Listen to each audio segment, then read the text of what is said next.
Могул сүйүп жаткан кызды көрдүңөрбү? Брюссельдеги сүйүп жаткан бул баланы элдин баары билет. Абдан популярдуу. Бул жөнүндө айтпаган киши калган эмес. Туристтер дагы абдан көп келет бул жерге. Бирок ушундай эле шаардагы башка көчөсүндө сүйүп жаткан кыз бар. Бул 80 жылдары коюлган экен. Анан Европада ушу жоктон бар кылып туристтерди тартканга абдан мындай шыктуу келишет. Бул жерге дагы абдан көп кишилер келип, сүрөткө түшүп, мындай тыйын ыргытышат. Ар кандай жөрөлгүлөрү бар да. Анан мен ушу көп жерге барганда ушу европалыктардын ушундай жоктон бар кылган нерсесине таң калам да. Ал эми мисалы Кыргызстанда мындай тарыхый жайлар абдан көп, бирок алардын көбү каралбай калган, каралса дагы мындай жакшы реклама болгон эмес да. Мисалы айтканда, Ат башыда Таш-Рабат деген жер бар.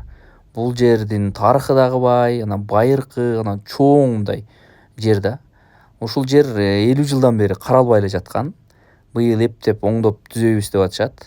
Бирок ушу 50 жылдан бери эч ким көңүл бурулбай, мына каралбай, жакшыраак дагы мунун мындай тарыхын элдерге эч ким айтып берген эмес.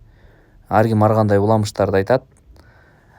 Ошо айтайын дегеним, мындай саякатка барганда дайыма таң калам да, ушу башка жерлерде кенедей бир жерден мындай туристтерди тартканга же жөн эле ушундай эл көп келген жерлерди мындай өзү эле ойлоп таап, жакшы шарт түзүп коюшат да. Бизде болсо мындай колубузда турган нерсени кыла албай жатканыбызды эле кээде кейип калам да ошогочу.